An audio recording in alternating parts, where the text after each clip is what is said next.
Hi, welcome to Filmaginations, a podcast about your favorite TV series and films. Every few weeks, I will cover a different one and take a deep dive into what happens on the screen and what my favorite moments are. Welcome back to Reliving Heated Rivalry. Hopefully, you're ready to hear all about episode 5. I wanted to also cover episode 6 today, but there's so much going on in both of them that I want to separate them. So, in episode 5, we start with Shane waking up to Rose leaving his apartment and explaining himself regarding last night. Even though it's not said explicitly, it's clear he had a problem with direction. They will have a detailed conversation about that later. Right now, we see Shane and Ilya looking at what the media has to say about Shane's relationship, for different reasons though.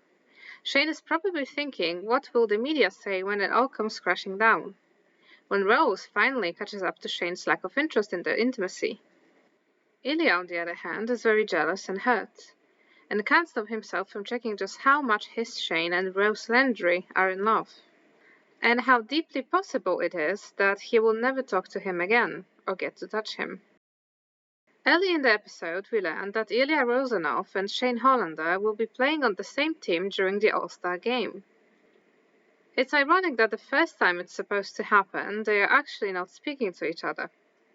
But thankfully, this issue will get resolved. We just have to wait a minute. Now we get a legendary dinner Rose has with Shane, when she addresses Shane possibly being gay. I loved how that scene played out and how caring Rose is. I also like how she keeps asking Shane questions. Without that, I'm not sure he would have opened up. And this way, he was finally able to share this very secret part of himself, and come to terms with his sexuality. She was the first person he ever shared that with.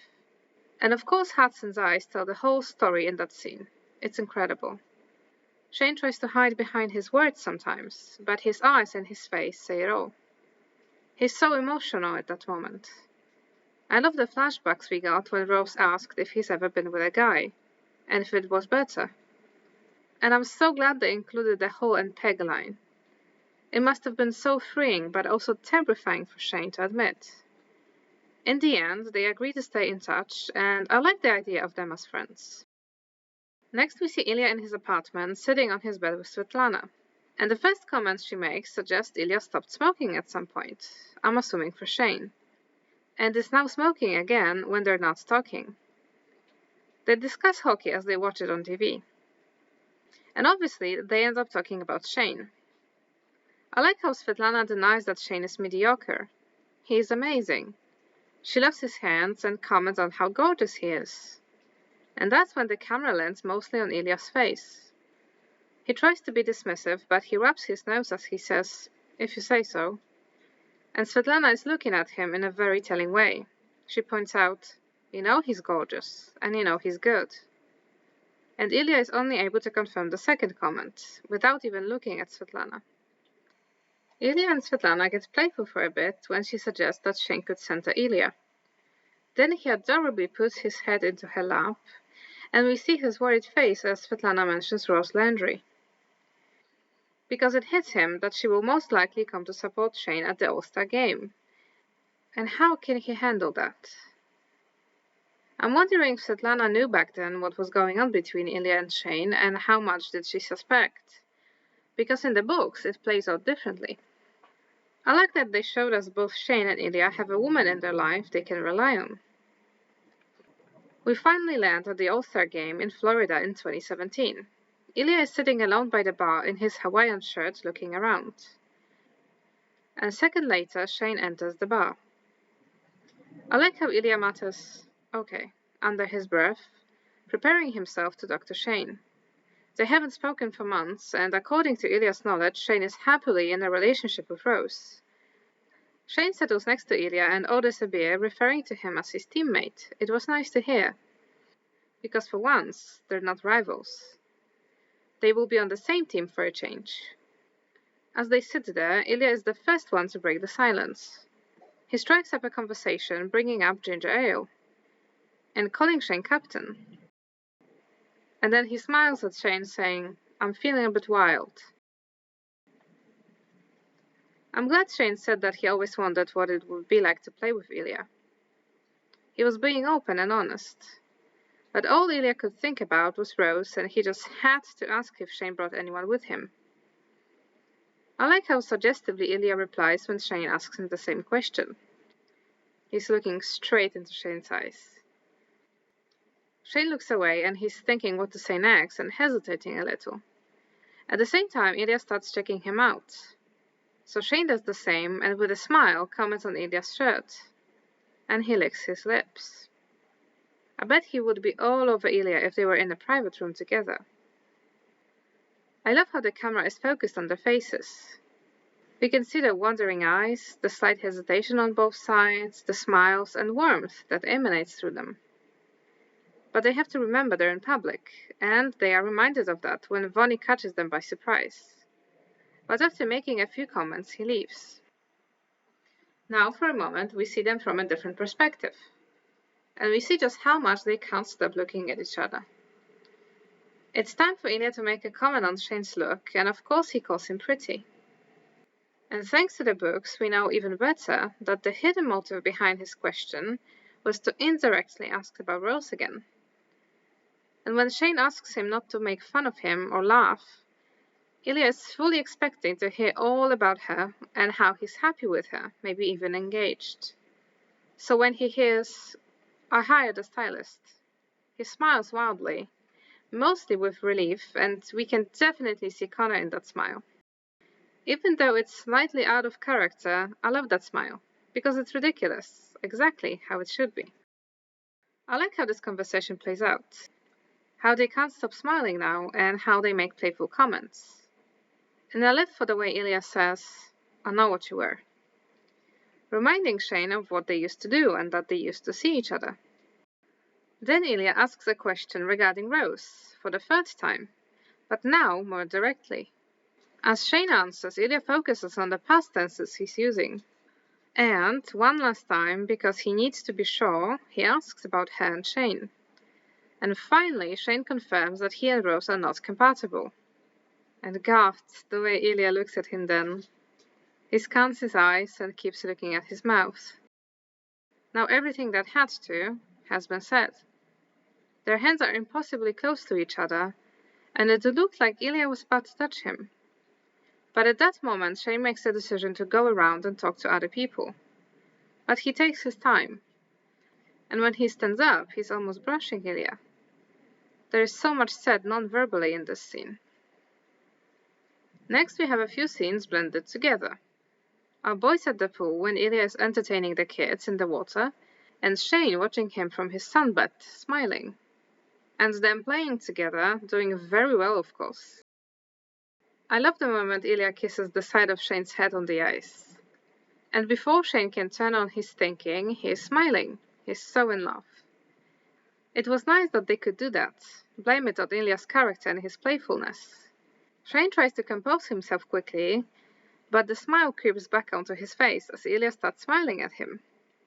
We also jump back to the pool when Ilya gets out of the water and stands in front of Shane. Shane is wearing dark glasses, but it's very obvious he's checking Ilya out. He's almost naked, dripping with water, and breathing heavily. How could Shane not enjoy that? Back at the ice, our boys have a hard time taking their eyes off each other. But eventually, Ilya pushes Shane's back a little, and they continue playing. These moments were rather brief, but very important to show us their dynamic. Ilya was expecting to be heartbroken during the All-Star game, watching Shane with his girlfriend. But thankfully, they had a chance to talk at the very beginning, and restore a little bit of what they had. Later, we see Ilya joining Shane on the beach. I love the "found you, so you were looking for me." Of course not. I kind of wish the pause between that and Ilya mentioning the word "compatible" was a bit longer. I thought they would sit there and contemplate for some time before Ilya brings it up. But in the end, I'm just glad he did, and that they could confirm in their own way that they are once again interested in seeing each other. And then Ilya looks around before getting his hand closer to Shane's, and eventually letting their thumbs touch. Shane is so taken by this small gesture. It's probably at that moment that he finally decides to properly talk to Ilya. I'm sure he thought about what to say way before that, But it seems that only then he actually got the courage to do that. I love how fondly Ilya is looking at him at that last moment. Then we finally get the scene where they talk, properly. Shane comes to Ilya's hotel room and immediately sits down on the bed, possibly knowing that if he lets Ilya touch him, he will not proceed with what he has to say. He needs to show him he is actually there to talk. And Ilya immediately picks up on how serious it is. When Shane asks him to sit, he leans on the table, preparing himself for what he is about to hear. He looks at Shane from a distance, and he's quite closed off at the beginning. This time, Shane is the one trying to be vulnerable and honest, and Ilya, at first, tries to be dismissive and distant. Pretend he doesn't know what Shane is talking about. And then Shane mentions last time, referring to the time they shared in Ilya's house. And Ilya, in a seemingly uncaring manner, mentions how Shane ran away, and he rubs his nose as he says that. The same way he did when he tried lying to Svetlana about not seeing how hot and good Shane is. Ilya has a tell. And everyone that read the book got a huge surprise during that scene. Shane actually acknowledges the mistake of leaving last time. He apologizes for freaking out. I'm so glad they added that in the scene. It was so important. Ilya is still keeping up his defenses and saying Shane freaked out over nothing. Shane is a bit irritated at Ilya's lack of care and he's trying to open up. For a second, I thought Shane might say fuck it and leave because it felt like Ilya might not let Shane in. But this time, Shane is confident that they both feel what they can't admit out loud and pushes Ilya enough to break down his barrier.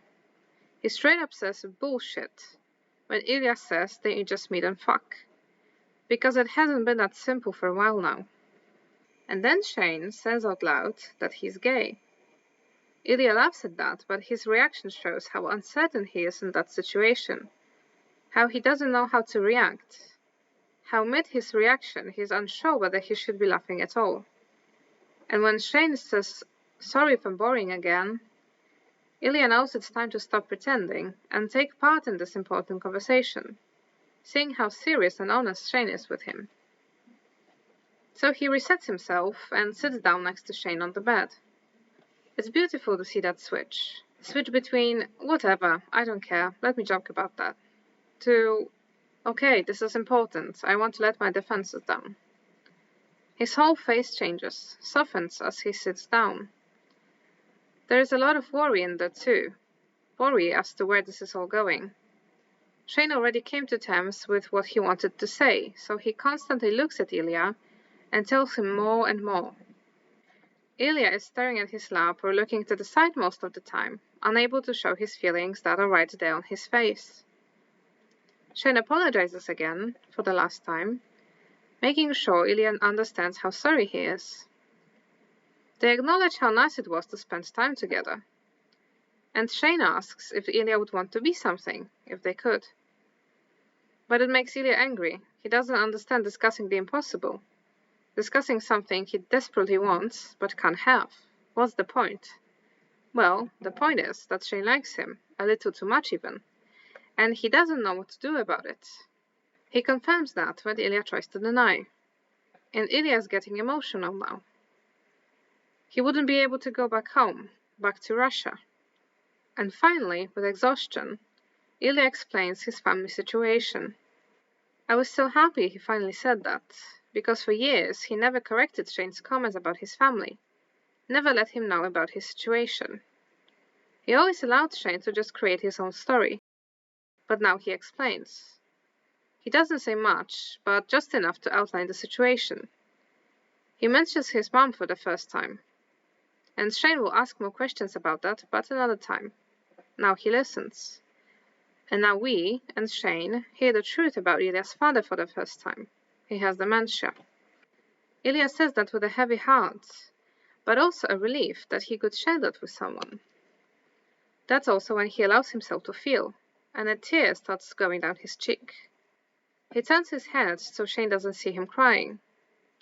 His whole face shows how much it hurts him, and Shane is not going to ignore that or run away this time. I love how he says, hey, twice. First, unsure, then more steady and caring. It was a, "Hey, come here, I got you." And he shows that by getting into Ilya's lap, saying no to his apology for crying, and kissing him in a comforting way, roaming his hand through Ilya's hair. And then they touch foreheads, and Shane hugs him so tenderly. And Ilya leans into that, putting his hands tightly around Shane's body. I love everything about this hug. How Shane has his hand wrapped around him and another in his hair. How Ilya squeezes Shane's waist and breathes in, shuddering, still emotional. I love how the camera shows us the faces, then their bodies, but still giving us a close look from their waist up. And how we take a step back with the camera, looking at them fully, just holding on to each other for life on the small hotel bed. Can you imagine how long it must have been since Ilya was held like that? Probably not since his mom died.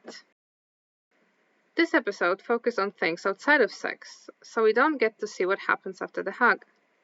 What we do see is Ilya saying Shane's name and Shane acknowledging it with a smile, and saying Ilya's name in return. It was a confirmation that they can do that now without freaking out. A good parallel to the previous time. 2 weeks later, Boston Lily texts Shane when he's in his hotel room with Hayden. And for the first time, Ilya asks Shane to come over before the game. As soon as Shane gets the text, he starts dressing himself up, and at the same time telling Ilya how he's not going to come. Beautiful. Within seconds, he is out the door, and later we see our boys in Ilya's bed after they had sex. Ilya gets a call then, and he shares with Shane that his brother is calling. It's nice that he can do that now. Shane has a lot more context now to Ilya's family situation. So of course he starts asking questions, caring about Ilya and his well-being. But Ilya very sweetly tells him, enough, and lovingly strokes his leg through the bedding. I love how tender they are with each other, how they can share these little gestures now, how it's not forbidden or weird anymore. There's clearly something heavy in the air, but Ilya is not ready to talk about it. So Shane doesn't push him, and they end up joking around. Right before the game, Ilya's brother calls him again, but he ignores it. But then he gets another call after the game, and he answers. He knows there must be a reason his brother is calling him non-stop. The next day in Montreal's locker room, Shane finds out that Rozanov didn't fly with the rest of the team to Nashville. And Shane is freaking out, but trying not to show it around his teammates. He texts Ilya as soon as he finds out, and never gets an answer. Not even when he's already home. He checks his phone again in case he missed a text from Ilya, but there is nothing. And since he can't stand not knowing what's going on, he calls Ilya. But he doesn't pick up. And there is nothing more Shane can do, so he gets ready for bed and starts reading his book. At some point, Ilya calls him back, and for the first time they have a video call. And that's also when Ilya learns about Shane's glasses and immediately gets obsessed. I love how Ilya would always pick up on those little things, and they would instantly become his favorite thing about Shane. During their call, Shane learns that Ilya's father is dead, and he wants to be there for Ilya. And the type of help Ilya chooses for the time being is sex. Nothing but a naked Shane and his glasses. I'll just add here that in the books there are more scenes explaining the change of their dynamic during this time and how they start calling each other and eventually also having video calls. But we get a pretty nice summary on the screen of the most important things. Shane's glasses, Shane being there for Ilya, Ilya's family, and why it always felt so heavy to go back to Russia. Speaking of Russia, now we get a very intense scene between Ilya and his brother. Ilya makes a deal with him, a deal that gives Andrei something he wants and also sets a boundary. Andrei will never contact him again. And with that, Ilya has nothing to go back to Russia for. It was heartbreaking seeing him like that, angry and hurt. But thankfully, he has Svetlana. She knows Ilya loves her, but not the way he loves Jane. I'm glad she addressed that. And Ilya was too stunned to speak. He couldn't deny that. And I can't believe we got her saying, I just hope Jane knows how lucky he is. Whether she knows who exactly Jane is, she knows it's a man, and she knows Ilya loves him. And she also makes him aware of that. The story of Svetlana finding out about Ilya's love interest is a bit different in the book, so I can't wait to see how it plays out in season 2. After that very emotional scene, we get the one and only Russian monologue, delivered incredibly by Connor. I was lost for words when I found out how little time he had to learn Russian. The scene speaks for itself, but I'll still comment on it a little bit. Ilya is still at his father's funeral. He just realized how much he loves Shane, and he just has to contact him. He needs him at that moment. So he calls him and tries to articulate what he's feeling and what he's struggling with, but he doesn't know how to express himself in English. So Shane suggests something. What if Ilya said everything he wanted to, but in his native language? Not for Shane to understand, but to be able to vent and feel better after.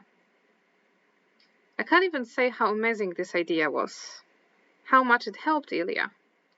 He starts talking about his family, and Shane patiently sits on the staircase and listens. It's such an emotional moment. To hear about Ilya's regrets and struggles. To, for the first time, hear him say so much. Usually in English, he uses much fewer words and is not as expressive. When you have to use another language, you're usually unable to fully express yourself.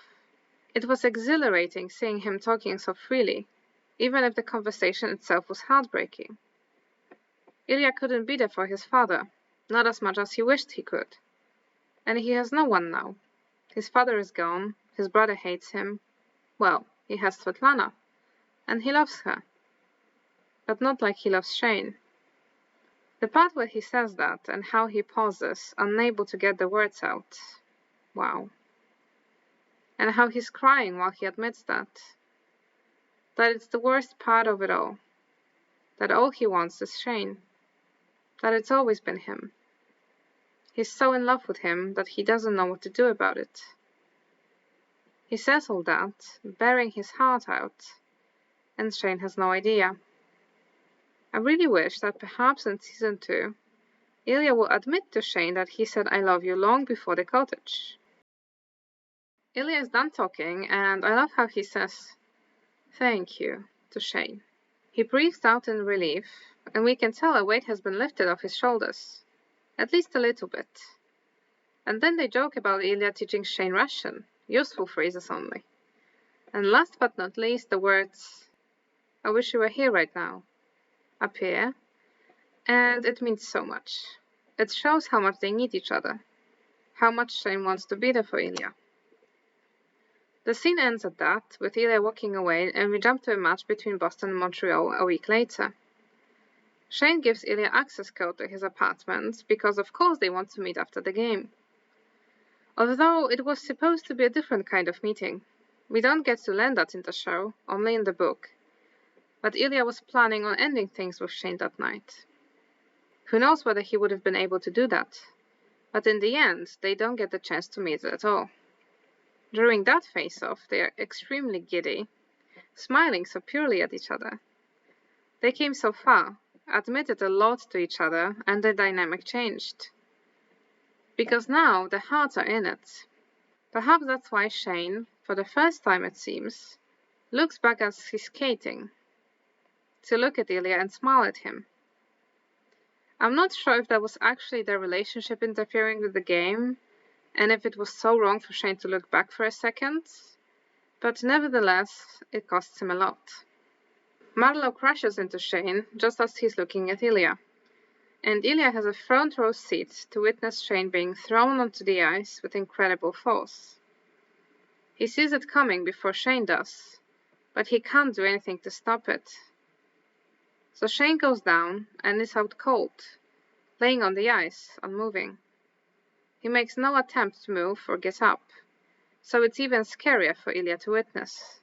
He doesn't know how bad it is. And when the medics get to Shane, they focus on him and ignore Ilya's questions regarding Shane's state.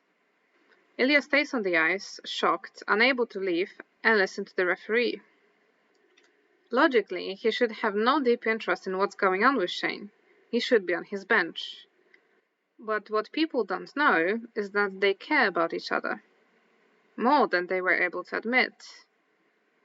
I actually laughed at what the commentator was saying about Ilya, but I get it. They had to somehow justify Ilya's behavior during that moment. Shane is transferred to a spinal board, and it's not clear if he's conscious or not. It looks like he's badly hurt. Ilya is pushed to the bench before he can find out if Shane will be okay. He's so broken and lost. His face says it all. Shane is rolled out of the ice on the stretcher, and that's when he starts talking. He asks about his parents, and the next person he thinks about is Ilya, of course. Tell him I'm fine, I'm okay. He's gonna worry. But they don't really know who he's talking about, and that's probably for the best, because he shouldn't be talking about Ilya Rozanov.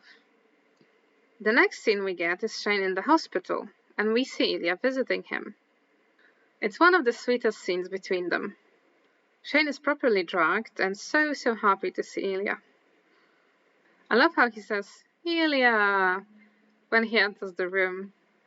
Ilya closes the door quickly and stands there, looking at Shane, trying to take in what he's seeing. It's dangerous for him to be there, in Shane's hospital room, but he had to see if he was okay. There was no one that could update him about Shane's injury, because no one knows Ilya is an important part of Shane's life. I love the acting on Connor's side. Ilya is trying very hard to control his emotions. He just needs to know Shane is okay. He wasn't planning on getting close to Shane's bed, but Shane calls for him, and as soon as Ilya holds his hand, he says, yes, better. That was so sweet.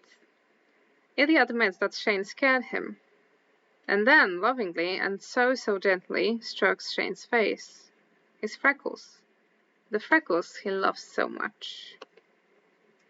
Shane starts rambling then about their meeting that never happened, how he had a whole plan to ask Ilya something, to ask him to come to his cottage.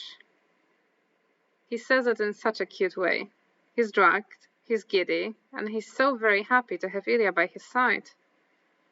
Ilya is trying to stop him from asking, stop himself from saying yes. He denies with a heavy heart because the truth is he wants nothing more than that.